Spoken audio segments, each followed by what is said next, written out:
So the topics, right? Let me get to the topics of today. So I do want to talk about the significance of ancestor work and go deeper into that, because ancestors is a lot more than what a lot of than the first thoughts that a lot of people arrive at when they hear ancestor work. I was introduced to ancestor work through the South American indigenous teachings, and then of course the Asian, the Tao teachings around this. So they're it's a consistent working with ancestors is a consistent practice modeled by pretty much all of the ancient lineage wisdom keepers that still exist on this planet. So it's something that when you have crossovers like that, that's something that's really worthwhile to explore, even if you don't have a understanding. Okay, when so the current lineages that exist right now existed because they were the few that were able to survive the crushing of these practices. Now, the North American, including the Canadian Indigenous, were decimated, and a lot of stuff was lost in that decimation. So when you go further south, where I'm going to say the land is a lot more wild, the mountains are a lot more wild. There's a lot more, just wildlands, a lot less people, a lot more wildlands.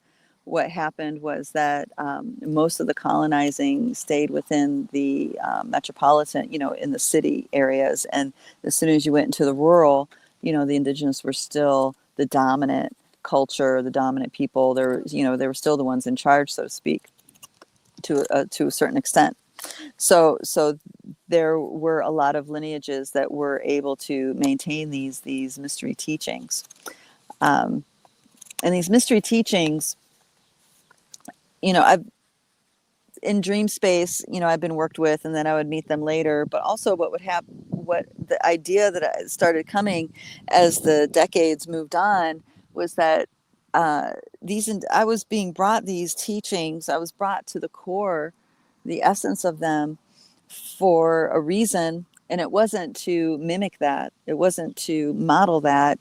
It was to distill the highest truths of these teachings.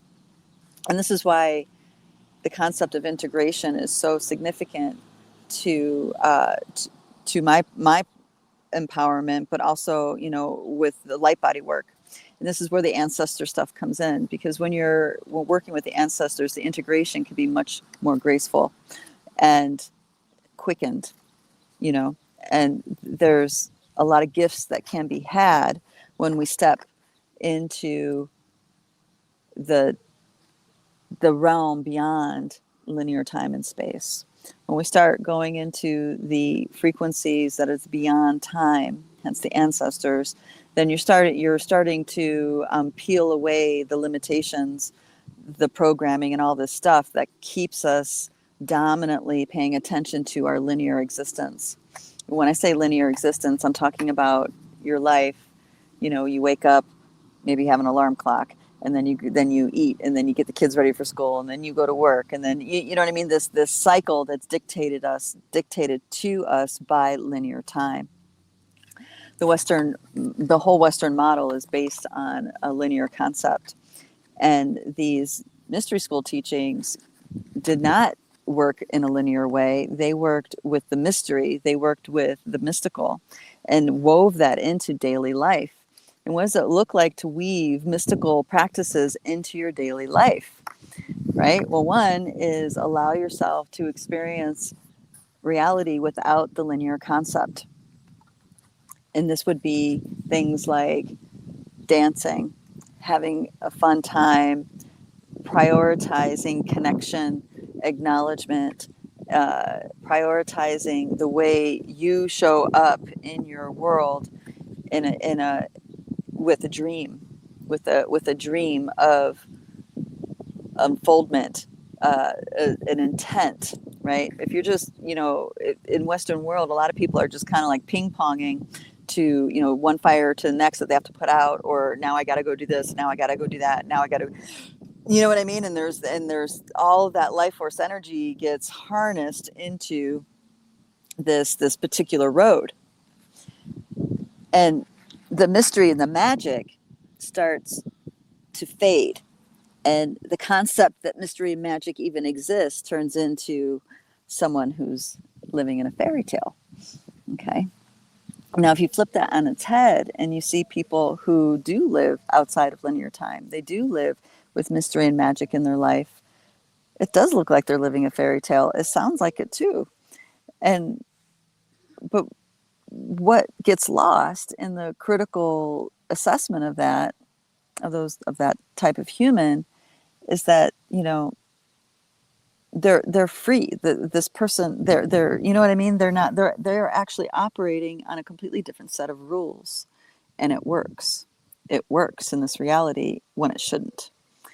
And that little paradox there gets lost with the critical mind, with the logic and what makes sense.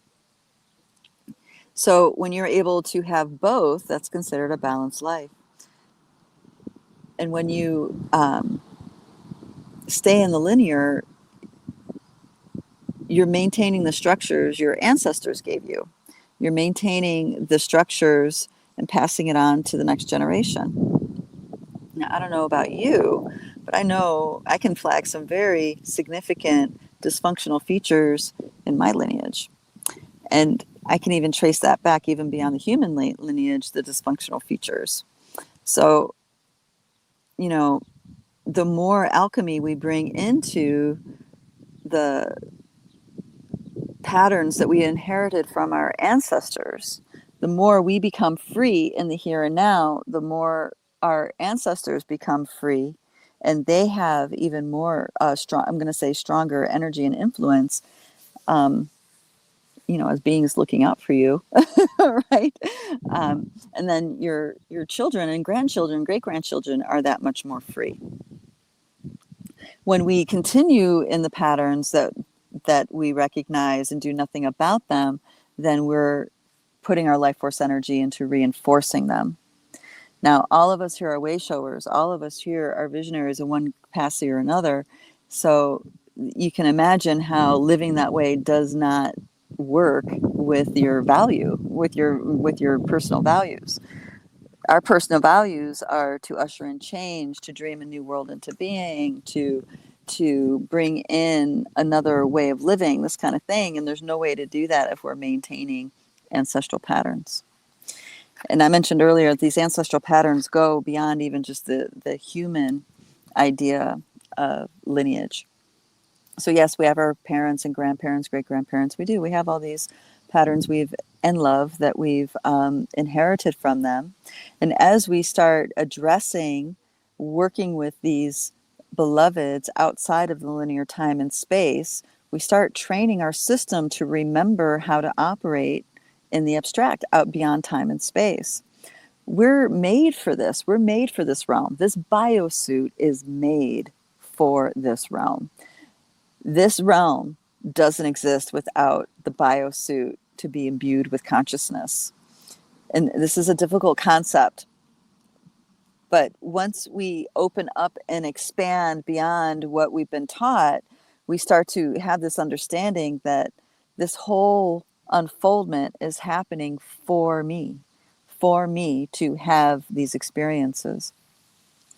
And that goes against the theological hijacking, I'm sorry, not theological and ideological hijacking that's happened.